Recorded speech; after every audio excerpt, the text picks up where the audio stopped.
Welcome to Earthpreneurs Oslo, nurtured by Aura. We've been working for this day for a year. It's called Earthpreneurs, which means making sustainability business as usual. We were just a group of young people that thought, okay, we've heard a lot of talking, but where is action?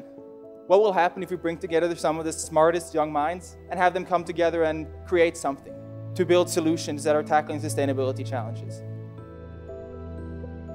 We've got, the mindset that even if we don't know, we will figure out. I mean, we've gone out saying on our website that we will take out 1 million plastic bottles from the environment by 2020. So that's just 2 years, right? And that's a bold claim for a new startup to make.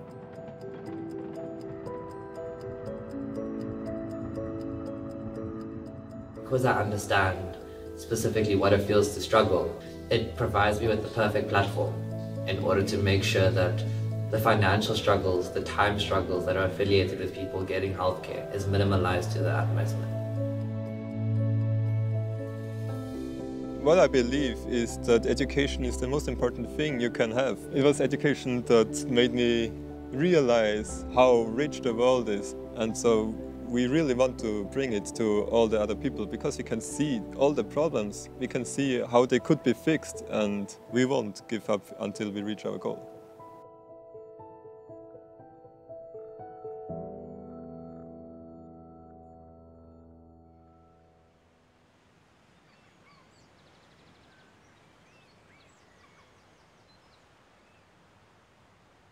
Welcome to Greenhouse, Oslo, Norway, Scandinavia, Europe, the world. The goal before 23rd of August is having a fully fledged, validated solution made into a prototype based on the desired end state of the program, creating breakthrough solutions for sustainability, which is a high goal. I do realize that.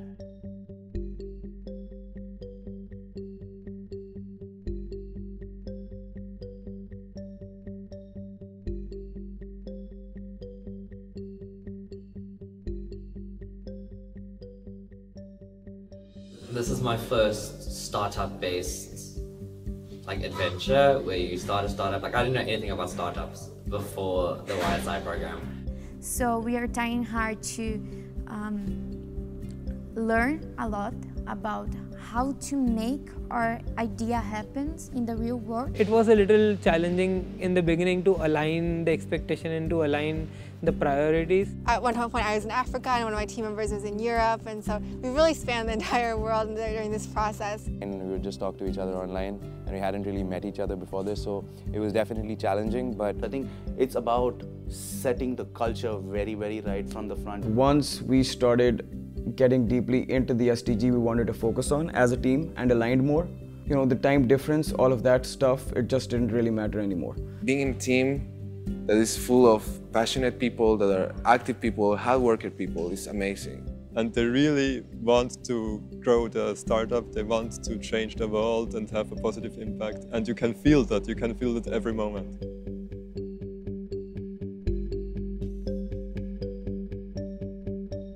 I know that a lot of you have different stuff going to happen in other locations to build a prototype or to be out in the field. There's a lot of people you'll meet during the week. You will meet mentors, you will meet speakers. And if they get excited about your idea, it's a pretty good sign that you guys are on the right way.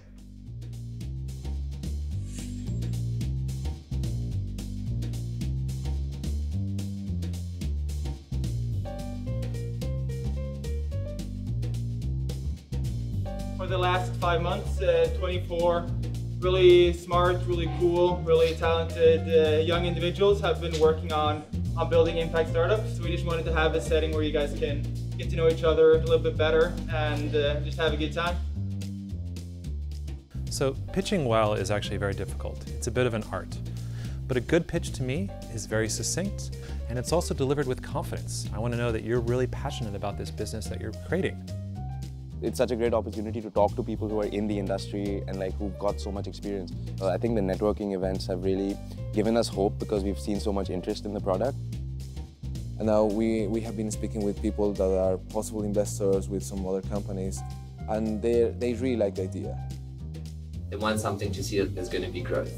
They want to see that what they're going to invest in has the opportunity to change the world. And we have the dedication, the motivation, the skill set as well as the willingness to change the world.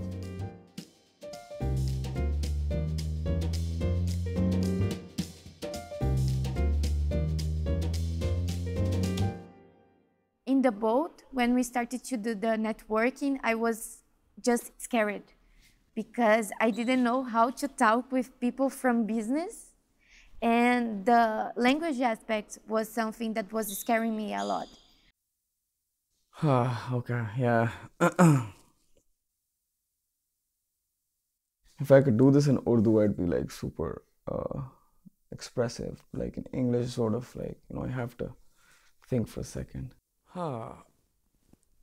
Can I do this again? Because it was very...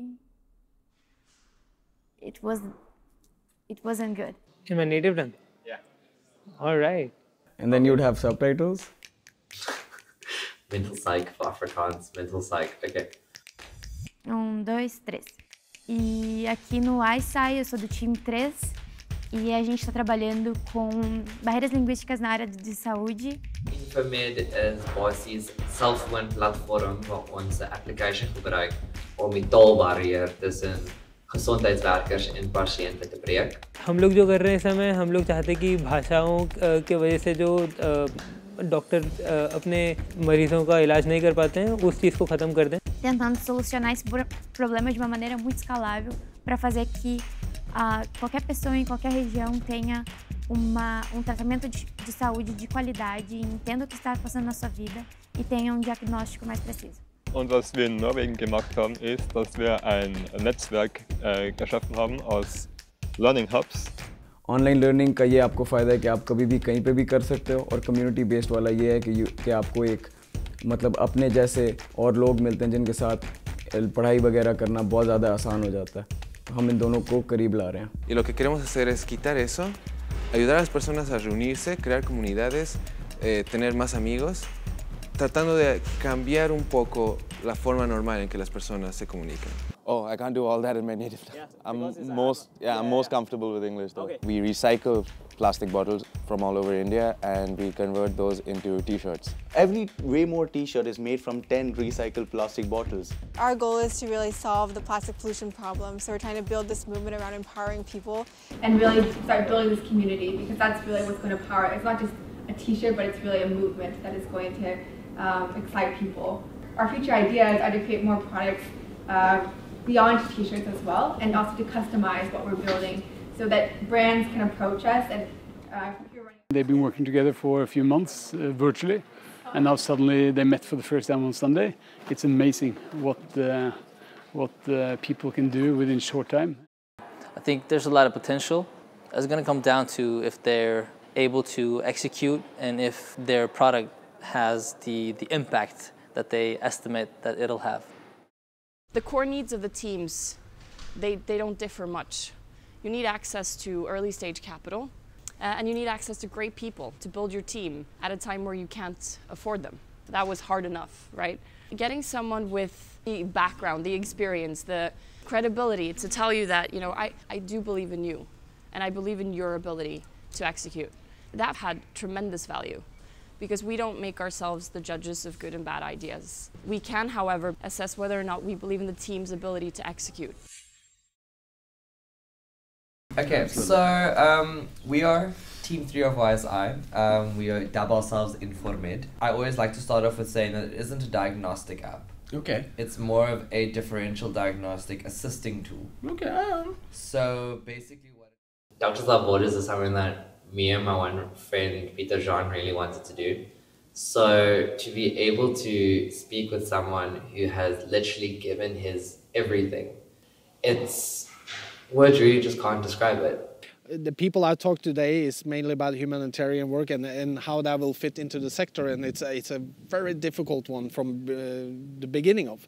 I mean, this is young, unexperienced people, most of them, and the level of understanding of the problematic that we are actually facing astounded me. It was beautiful to see that they know a lot more about what's going on in the world than most people already do. So I have to give you some more background about where I come from to tell you why am I so interested in this. I basically grew up for the first 15 years of my life in like the perfect place, the best of healthcare, the best of education, and then when I finally moved out of my home, that is when I found out the real sufferings that people are going through. Not just sufferings, so basically every other person, that person might not even know that he or she is not getting what is like a basic necessity. So I come from a single parent household. My mom and I have been together living by ourselves, and we've been through our fair share of financial hardships. There was a week where all we live on is chips. I feel that no one should ever have to waste any extra money or any extra time trying to let someone else understand their perception of healthcare. Since my application of YSI, I had in mind that what I wanted is to work with something related to health. We started to work as a team and tried to find something that connected our skills but our histories too. So I passed one day in one little hospital. The doctor wasn't like speaking the language of the patient. They have like community agents that help the doctors to understand the patient. So I started to think how we could like do this more general. This is, to be honest with you guys, this is something that I tried in the field as well, in some way. Not like this, but very analog with pictures, basically. I'm living in the problem. These guys have decided it was a problem or understood that it was a problem that they needed to fix and are actually doing something about it. I love it. I love it. It's innovation at its best. This is how we make the world a little bit better. So I think the mentor sessions have really given us a great perspective, and at this stage I think it's the perfect time because we're just starting up, and we've been discussing how to build this t-shirt company and how to move this t-shirt company forward and, you know, get into the market and stuff like that. For instance, one person, when we were talking to him about the t-shirt company, he told us, what you have right now is a commodity, right? Because you have a t-shirt with a name on it. That doesn't really mean anything for anyone. So what's your story?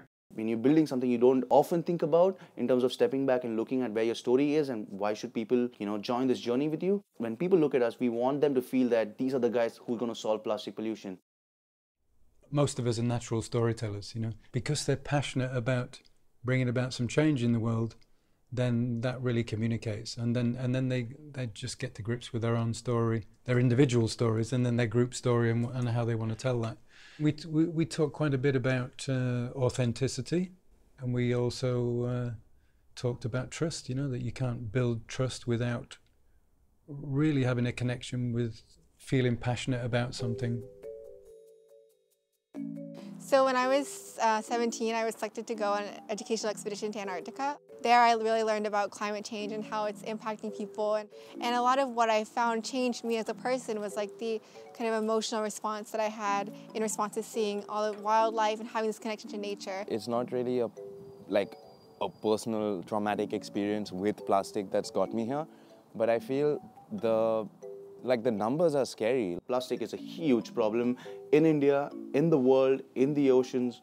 I mean, almost everywhere. You just can't not be affected by plastic in this age. I feel like this t-shirt was an idea that brought a call to action to this problem, where it's as simple as talking to the right people and applying the technology and having the finished product in our hand. And we've done this in 2 months, so it's that simple.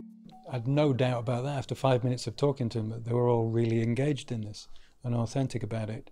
And I trust them in what they're doing.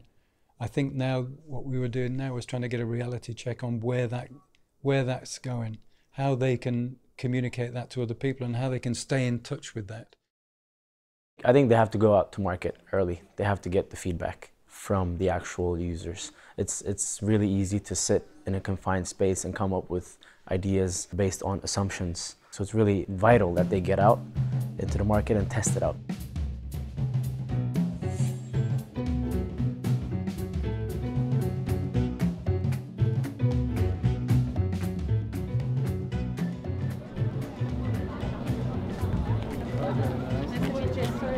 No problem at all, no problem at all. I mean, I just hand over these t-shirts to you, And I will bring those oh for wow, the that's a dancers. wonderful thought, yeah. I'm gonna. We've actually got a great response and we weren't expecting so much positive feedback and open to partnerships already before we take off.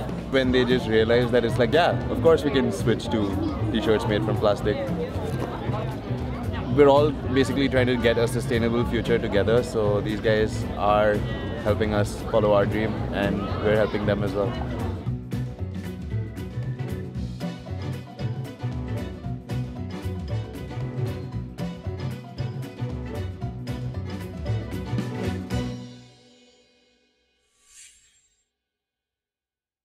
So we had a few test sessions and it went really well.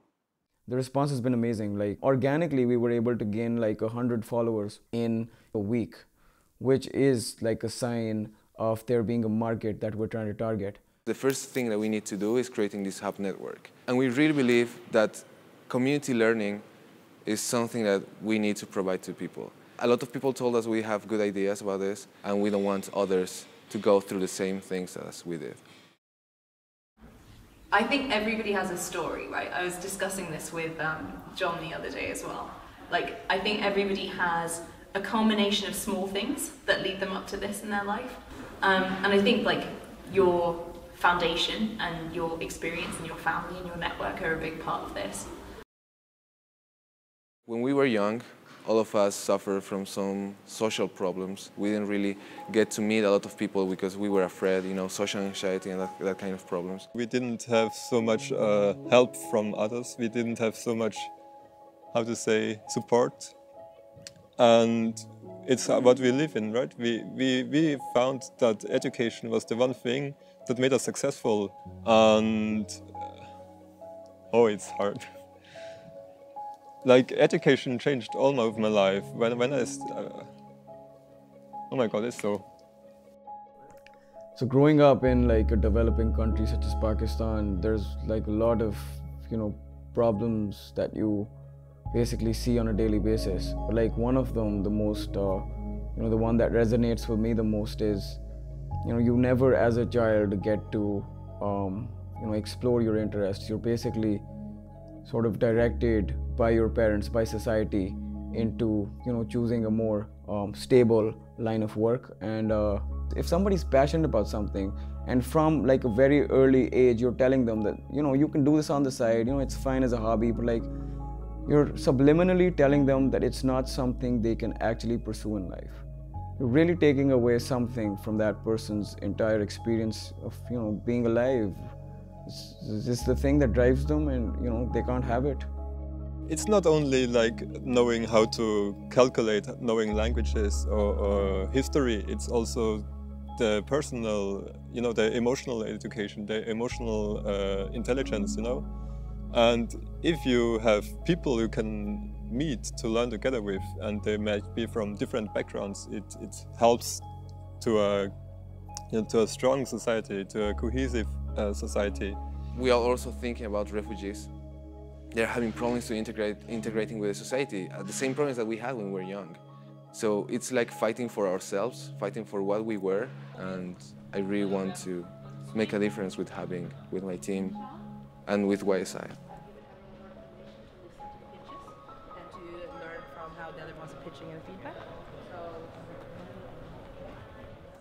First off, the event tomorrow, the first event is going to be the investor event with partners, investors, and people who are, you know, invited specifically. You're going to have people that are from Catapult Accelerator. You're going to have people that are, you know, young talents who know everyone in Oslo as well.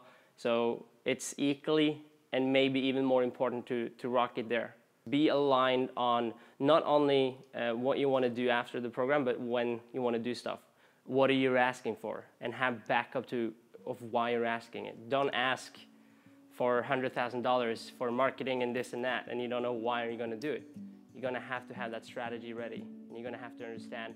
So there are certain stages. It's pretty long. Being in a community where you're in the same boat and you share a lot of traits, although you might have different perspectives, all working on very different products, entering very different markets, but seeing someone who you consider a peer go from 0 to 100 with their company in 4 months, it's like, well, if she can do it, I can do it, right? So it also lowers the bar in terms of setting your ambitions higher and going for it. According to the United Nations, there are 69 million teachers too few. The places where we have a lack of teachers, nobody wants to teach there. Our solution is just students who meet and teach each other and help themselves. The grand vision is to promote the culture for recycling. If Waymore can champion this cause and create that culture, we are doing something for generations to come. And I think not just fight plastic pollution, but totally change behavior around plastic. I really want to work with local communities, and I think that we can do this taught Doctors Without Borders to see the change happen in a place that are not supported by the world. When you look back, you're proud of yourself because I guess we've basically built a business already, remotely. And now we're going back to the same conditions, so who's stopping us, really? Our job is to best help you get as far as possible. We are in this together.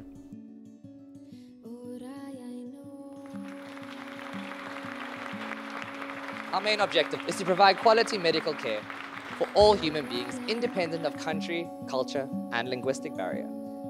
We at Waymore wanted to be the identity, that uniting force that fights plastic pollution on the ground. And that's why we are way more than a t-shirt. We connect the learners, we bring them together, and we facilitate an experiential learning. We are building a community. We are building Having.net. Thank you.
Virkeligheten sätter klang.